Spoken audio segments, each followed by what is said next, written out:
When the phone rang, I hadn't expected it to be him. My uncle had drifted so far from my life that he was more memory than man. The last time I'd seen him was more than a decade ago, during a fleeting, almost awkward visit. Before that, I could count his appearances on one hand after I turned 6. It hadn't always been that way. When I was younger, we were close. He was a towering figure in my childhood, full of stories and adventures that left me in awe. But then, he simply disappeared from my life, and I had stopped asking why. So, when I heard his voice on the other end of the line, my heart skipped. "Is this you, nephew?" His voice was cracked as though it had spent years trapped in dust. "It's me," I said, unsure how to react. "I need to see you," he continued, bypassing pleasantries entirely. "I'm not well. The doctor says I don't have long." It wasn't a request. It was a plea tinged with desperation. Before I could make up an excuse, he added, "I'll pay for your flight. Please, just come." The next thing I knew, I was standing at his door. The man who opened it barely resembled the uncle I remembered. He was gaunt, with hollowed cheeks and trembling hands. His hair, once thick and peppered with grey, was now sparse and white. But his eyes, they hadn't changed. They carried the same intensity, the same fire that I remembered. "Come in," he said, pulling me into his modest, weathered ranch house. It stood on a patch of land so isolated that the closest neighbors were miles away. "We've got a lot to talk about." He set a plate of cookies on the table, the kind I used to love as a kid. I nibbled one out of politeness, but it didn't taste the same. The small talk felt hollow, like a thin crust over a boiling pot of something far more potent. And then, after an hour of skimming the surface, he plunged us into the depths. "Do you believe in monsters?" he asked, leaning forward. At first I laughed. It felt absurd. But his expression remained grave, his hands trembling slightly as they clasped the edge of the table. "I'm serious, nephew. Do you?" "I mean, not really," I replied hesitantly. "Monsters are real," he said. His voice was low, almost reverent, and I should know. I've spent a lifetime hunting them. His words hung in the air, heavy and suffocating. I wanted to laugh it off, but there was something about the way he said it that rooted me to my chair. He reached under the table and pulled out a rifle, its barrel gleaming even in the dim light of the room. "Do you know how to use one of these?" he asked. "Yes," I said, though I'd never fired one outside of a range. "Good," he said, standing up. "Then come with me. There's something you need to see." We loaded his truck with enough supplies to last months: food, water, and equipment. It made no sense. Where were we going? Why did we need so much? He didn't answer my questions, only shook his head and muttered, "You'll understand soon enough." As he drove, he began to talk. "Do you remember that Bigfoot sighting in our town, about 10 years ago?" I nodded. It had been the talk of the town for weeks. "Most people thought it was a hoax," he continued. "But it wasn't. Bigfoot is real. Sasquatches, Yowies, Yetis, whatever you want to call them. They've been around for centuries. The Native Americans knew about them, wrote stories about them. But we've done everything we can to erase those stories, to erase them." "What do you mean?" I asked, my stomach tightening. "They're almost gone," he said, his voice breaking, "because of people like me." He glanced at me, his eyes glistening. "I was a Bigfoot hunter," he said. "The government recruited me after my stint in the army. Told me I'd be protecting humanity from dangerous creatures. Told me they were just animals. I believed them." He paused, gripping the wheel tighter. "They never told us why," he continued. "Why we had to kill them. Some thought it was for land. Others thought they were a threat. I have my own theory. They're smarter than us, more advanced even. That's why they had to go, because they made us look small." My mind was spinning. This couldn't be real. "You're saying the government hunted Bigfoot into near extinction?" I asked. He nodded. "There aren't many left," he said. "They've learned to hide, to communicate in ways we can't detect. But I was good at finding them. Too good." He stopped the truck in a small clearing. The trees towered around us, their branches knitting together like conspirators. He handed me the rifle and stepped out. "There's one left," he said. "I've been taking care of him, or trying to." Before I could process his words, he pulled a strange-looking flute from his pocket. They communicate through sound waves, he explained. Waves we can't hear. This flute mimics their calls. He blew into it, the sound sharp and piercing. For 10 minutes, nothing happened. And then, out of the shadows, it emerged. It was 8 feet tall, covered in thick, matted fur. Its face was eerily human, its eyes filled with a deep, weary intelligence. It stopped a few feet from us, its massive chest rising and falling with slow, deliberate breaths.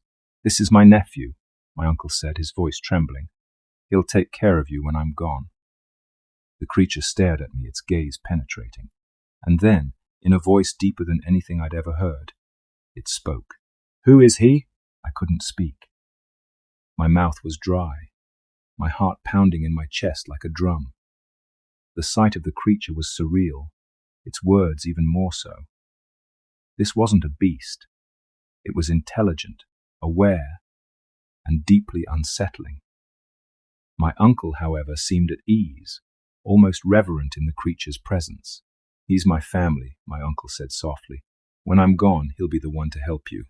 The creature tilted its head slightly, studying me with eyes that seemed to bore into my soul. For a moment it looked like it might speak again, but instead it raised a hand, an enormous, fur-covered hand, with long, thick fingers, and pointed at my uncle. "You," it said, its voice like a low rumble of thunder. "Killed." I froze. The word hung in the air, heavy with accusation. My uncle nodded, his shoulders slumping as if a great weight had settled on them. "Yes," he said, "I killed your family. I won't deny it." I turned to look at him, shocked. He didn't seem afraid, if anything. He looked relieved, like he'd been waiting for this moment. "If you want to kill me," he said, his voice breaking, "I won't stop you." "What are you doing?" I asked, stepping forward, the rifle trembling in my hands. "You can't just—" "Stop," my uncle said firmly, holding up a hand. "This is my choice." The creature took a step forward, its massive frame casting a long shadow across the clearing. It raised its hand again, this time clenching it into a fist. I instinctively raised the rifle, but my uncle grabbed the barrel and pushed it down. "Don't," he said. "This isn't your fight."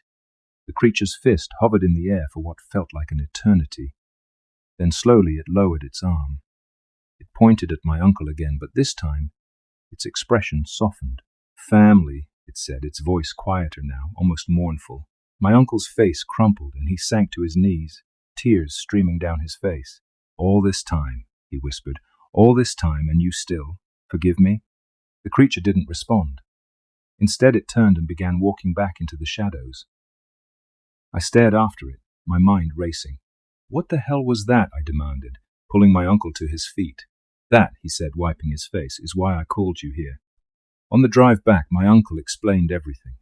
He told me about his years hunting Bigfoot, about the horrors he had witnessed and committed. "I thought I was doing the right thing," he said, his voice heavy with regret. "But then I found him, just a baby hiding in the woods. He was crying, calling for his mother. And that's when it hit me. These weren't animals. They were people. Different, yes, but people nonetheless." He paused, gripping the wheel tightly. "I couldn't do it," he continued. "I couldn't kill him, so I took him in, raised him, tried to make up for what I'd done." "And now you want me to take over?"